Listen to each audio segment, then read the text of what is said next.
Hey everyone, here's my first attempt at a video lesson. This is for Algebra 1. I'm going to try to go over Unit 8, Lesson 1, the homework on quadratics. I figured that's a good place to start. The Kirk-Weiler doesn't go over the homework on his video, so we start with that. So here we go. This is the homework for Unit 8, Lesson 1. Alright, so question 1, which of the following is a quadratic function? So in the video, he talked about how quadratics have this basic form, and then also saying that this first coefficient, a, has to be non-zero, which means it can't be 0. So anything other than 0. It could be positive, it could be negative, anything other than 0. So the important pieces are that we have an x squared in there someplace, again, positive or negative. And then other stuff. So looking through these, it can't be number 1. It doesn't have a squared x. Number 2 has a squared x, but it also has a cubed x. And that's called a cubic, not a quadratic, so it can't be number 2. Number 3 has the x squared, so the coefficient is 1. It doesn't have an x term, but that's okay. It has a -4, and that's good. So I would say number 3. Now why it's not number 4, just so we know, this has an exponent of x, and that makes it an exponential function, not a quadratic, so not number 4. Number 2, the quadratic function y equals 9 minus x squared plus 4x written in standard form would be, so if you want to see a picture of this, so 9 minus x squared plus 4x. So if we were to draw out 9, 1, so I'm going to use circles, 2, 3, 4, 5, 6, 7, 8, 9, minus x squared, I'll use a filled in square for that. Actually, I should probably make it an actual, no, I'll just use a square. I'll keep it simple, so sorry about that. And then 4x plus 4x, I'll use, let's do triangles. 3, 4. Now if I rearrange those pictures, and I would want to put the negative x squared first. So negative x squared. Then the 1, 2, 3, 4 triangles, which are the 4x. And then the 9. So we typically want to go in decreasing order of the exponents of x. So that's the plus 9. So we would be looking for negative x squared, so that gets rid of 3 and 2, plus 4x, which are number 1. Right, so I would suggest making a picture like that somehow. So number 3, which of the following would be the leading coefficient of f of x equals 6 minus x plus 7x squared? Again, if you make a picture, so here's 6 minus x, so do a triangle filled in, and then plus 7x squared. 3, 4, 5, 6, 7. If I rearrange this and put the 7x squared first,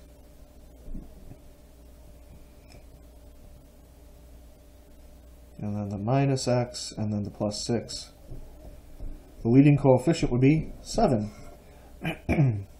Which of the following point lies on the graph of y equals x squared minus 5? So this is, I'd use my calculator if I have it at home.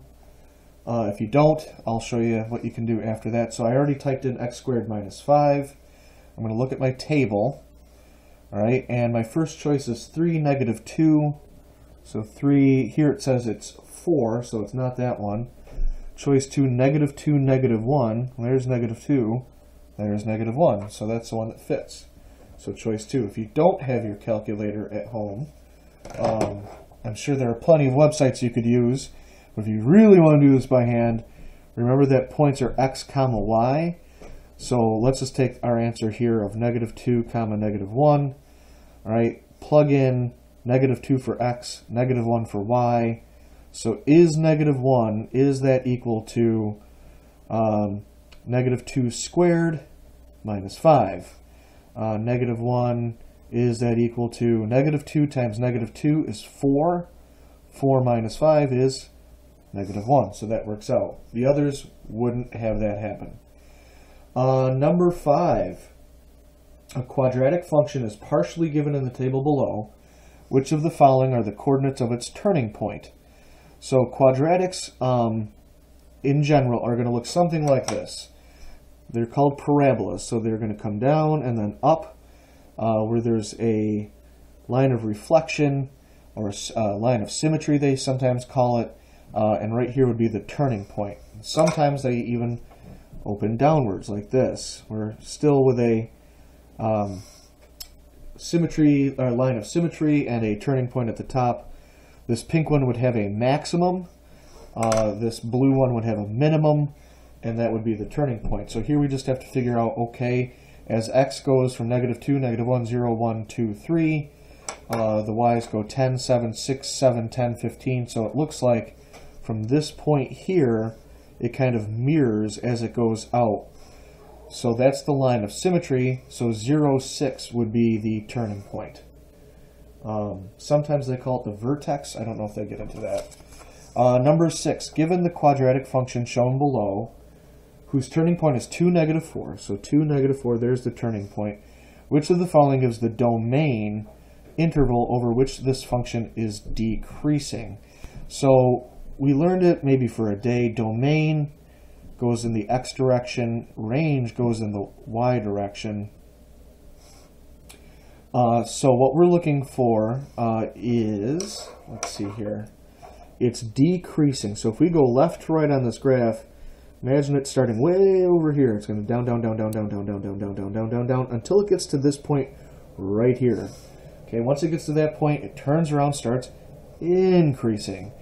So basically from this point over here, this whole graph is decreasing. So how do we write that?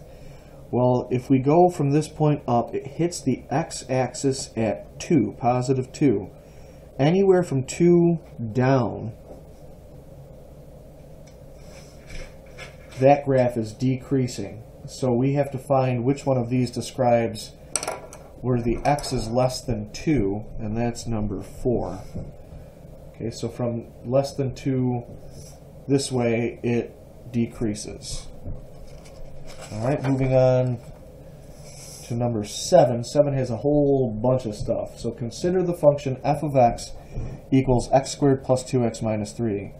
Again, it says using your calculator, create an accurate graph. So again, hopefully you have your calculator at home. If not, download an app on your phone.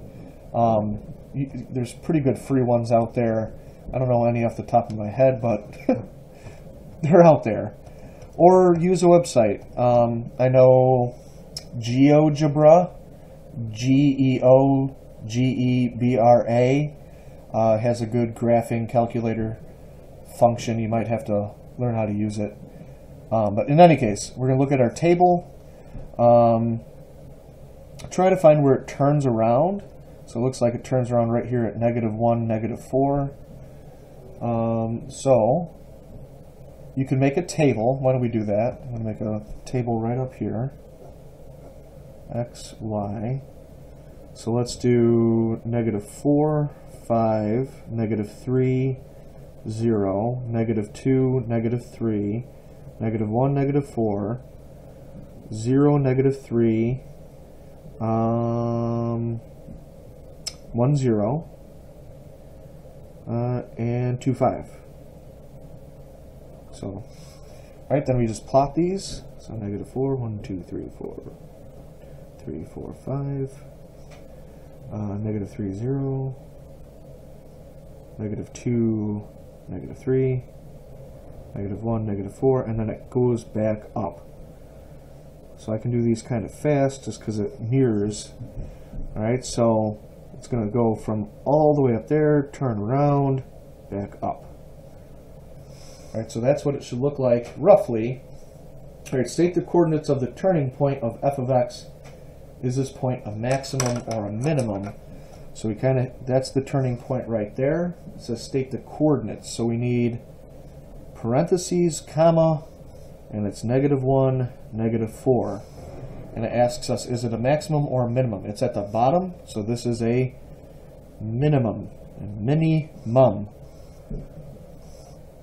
I have a bad joke. Anyway. I'll skip the bad joke. Maybe next time.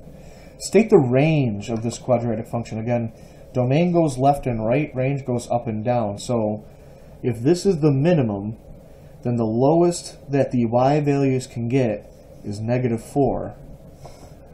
Right? That's the lowest. But then they can go up as high as possible, up to positive infinity. So our y's can be bigger than -4. They can also be equal to -4. So the range would be y greater than or equal to -4.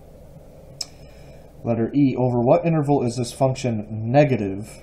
In other words, over what x values is the output or y value to this function negative? So down here is where the graph is negative. So it goes from this point to this point.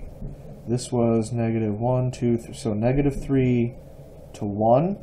And so you could write from -3 to 1 on the x-axis, or if you want to get fancy, -3 less than or equal to x less than or equal to 1 in between those.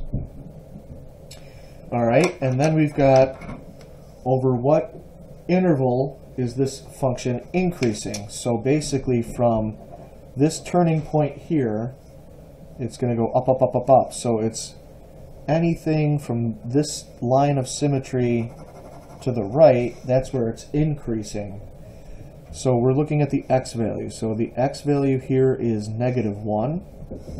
And then anything above -1, it will be increasing. So x greater than -1.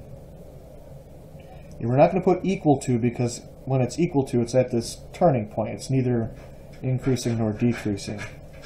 Alright, and then determine the average rate of change of this function over the interval -2 to 4. So we're going to look at -2 and 4. So I might have to get a few more values here.